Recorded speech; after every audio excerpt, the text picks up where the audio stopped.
Well, look at me. I mean, what am I going to do? Brother, you know? So, Pastor Scott has been on before, but it's been quite a while. You joined us for overtime before, as I recall. Yeah, for sure. Many episodes ago. Yeah, our finance guy was here last time I joined you guys. Oh, you were with Dave? Dave is absolutely hilarious. I love him. He's a riot. He's hard to so control. Funny, man. We'll see him on Thursday. Will he be here Thursday? Yeah, Oh, yeah. That's his thing. So now we're going to go look and see who's here on Facebook. What's fun is Jannelle is logged in, so if I really wanted to post something about me on her page, I could do that. Oh, that would be fantastic. But right now I have to... My coworker is the best. Wow, I can't believe I get to work with Brian. I might be the luckiest woman in the world, other than his wife, of course. Okay, so where's the video, Pastor? We will find it. Here, nope, that's not us. So, refresh. So, talk amongst yourselves. Pastor, what was your highlight topic or conversation of the show today? What was the top one for you? I mean, grief is always a good one to talk about because I think everyone goes through it. So I think it's very practical. I also really, I thought Nancy was just awesome. You know, talking about spiritual formation, spiritual growth, being transformed into the image of God. I think those are all things that you can never get tired of talking about that. Well, and I think you're mentioning to me that a lot of times people kind of get concerned when they hear about the topic she generally discusses, which is spiritual formation. Yeah. What kind of responses do you get when you hear that? Well, I think some people are confused. They don't know what it is.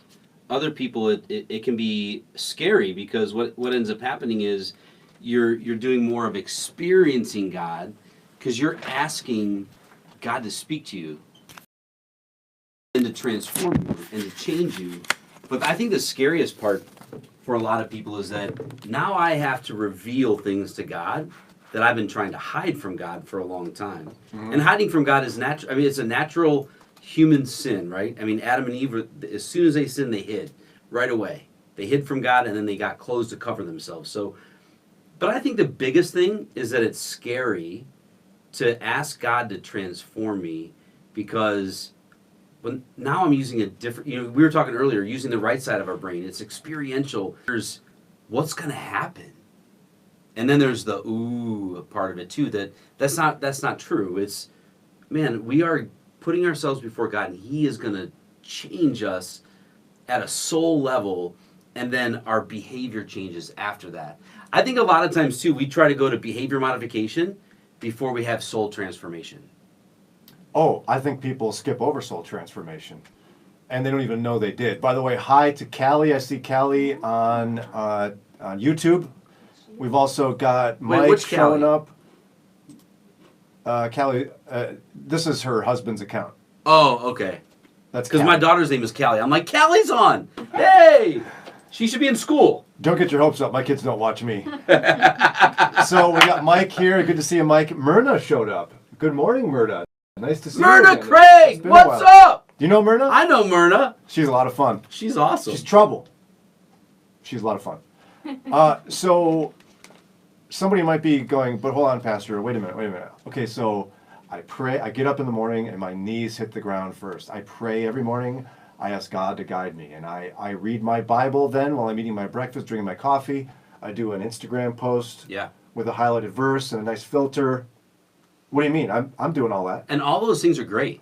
I mean, those things are all incredibly important. That's part of our maintaining our relationship with Jesus.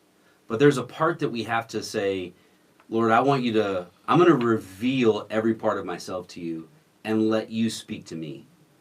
And then, and what that causes, at least for me, it causes brokenness to be able to admit that part of me is for real and I don't like that part of me.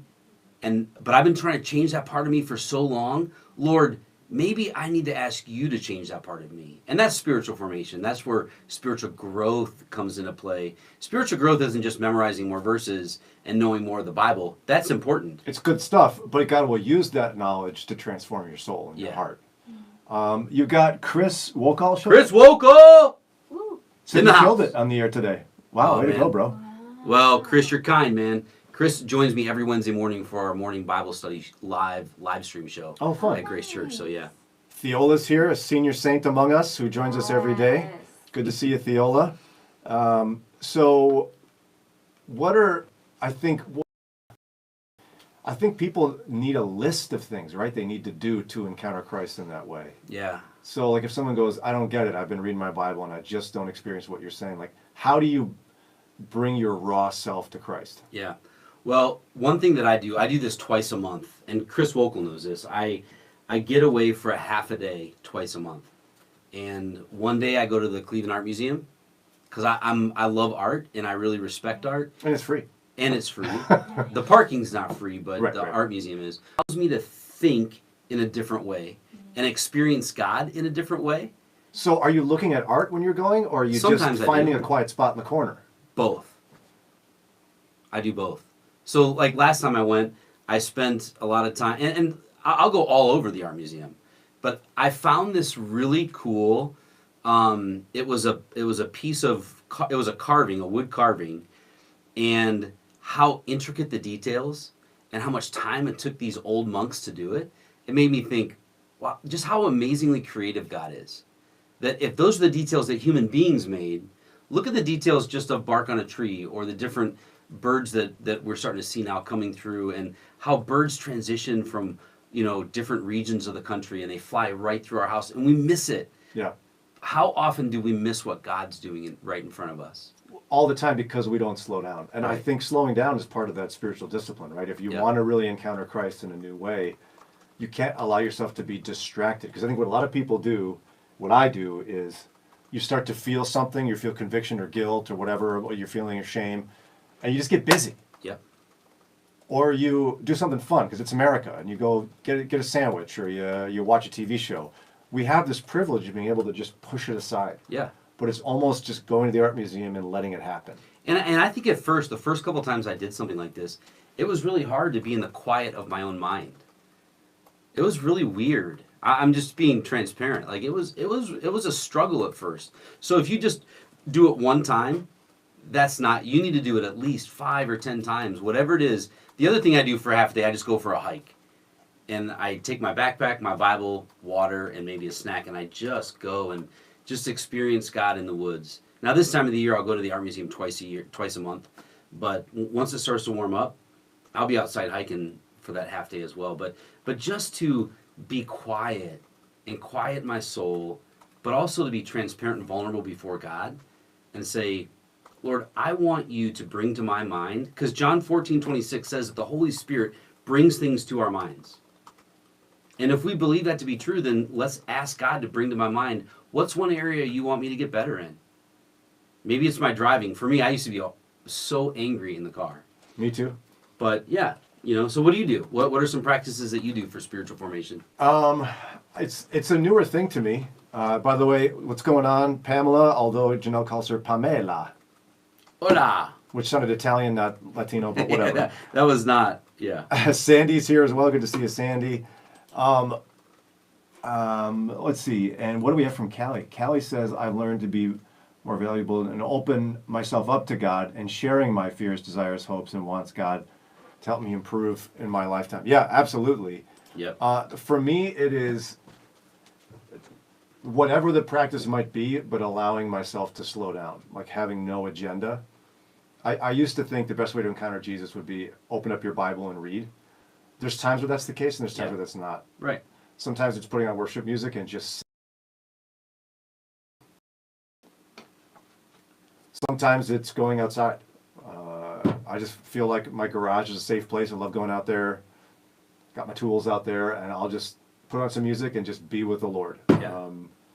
Other times, I'm working on it, but I can see what you're saying, where you have to put yourself in a place where you slow down, you remove your distractions, and you dedicate your time to listen to God, not talk to Him. And you can't crowd that time.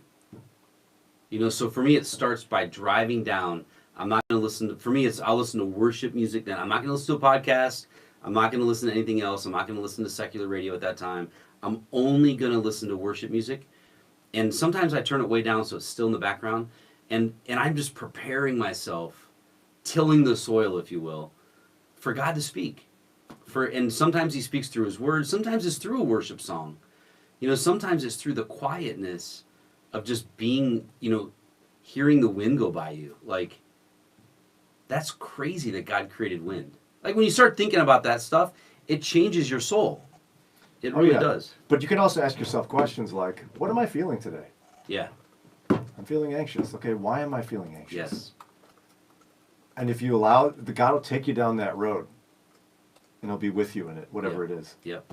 But so often, I think we all just avoid it. That's what we do. We come up with ways to not actually do that. Yeah. Oh, and it's so easy. So easy. Yeah. Because and some of these things are good things, right? Meet with somebody for coffee, want to disciple them or whatever, or prepare for, for me, as I'm preparing for a message, that's godly, Yeah, but if you never, am I ever just giving God space just for Him? A lot of us don't. Yeah, it's hard to do. And I think sometimes it takes brokenness to get there because, if you think of a person who's living in abject poverty, doesn't know where their next meal's coming from, it forces them to rely on Christ. They're like, I have nothing. I only have you, Jesus. Yeah. But when we have so much, I think,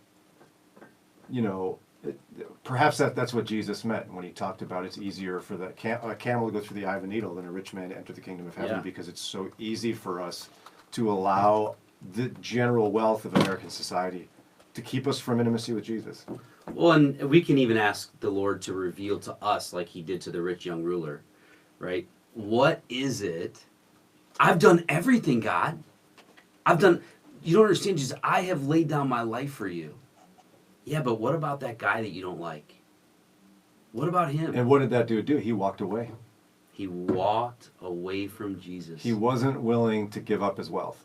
And how often do we walk away from Jesus when we hear Him saying, that person that frustrates you, I want you to love them well. Yeah, but they've demeaned me, they've done this, love them well. Don't allow yourself to be abused, obviously, but love them well. Love those people well, or... Yeah, as Paul said, don't pretend to love others. Really love them. Yeah. Or, what about the hot topics today? Are we willing to listen and say, well, that might be true in our society today. There might be racism still in our society today. Can I spend enough time just to be patient enough to listen before I already make up my mind and I'm out? Yeah, all of us have a lot of work to do, no question about it. Pastor Scott Lessing, you can find him pastor of men's ministry at Grace Church in Middleburg Heights. Also, his podcast, Pressing On. Pressing On. If you are here on Facebook or YouTube, you have no excuse. You know how to use the internet and things like that. So go find it, wherever you get your podcasts. Pressing On. Is there any other place we should send people to find out more about you? Like scottlessing.com or... You won't find anything there. No, I don't have any websites about myself. But gracecma.org, that's our church's website. We have lots of stuff there. We have some cool podcasts for women too. It's called Blossom. Our women's pastor, Jen Robinson, she has something for women there. Kids ministry, youth ministry, they have a podcast called How Was School? It's a really cool podcast because they help parents ask these questions and they interview a live interaction between a parent and their kids. Wow. And so they show you how to do it, right? And how hard it is too. It's a really cool podcast, yeah. I want to check that one out. How Was School? Okay. Yeah. And then, do you see John Loftman is watching? John, what's up? Meteorologist, TV star, will be filling in for Jannelle tomorrow and Friday. So I'm going to have to try to keep up with the real media guy here. I want to know, John, when am I going to be allowed to start golfing? When do I have to stop fasting from golf? Yeah, come on, John. Would you fix that for us? We all know that meteorologists have a close connection to the Lord and His decisions with weather.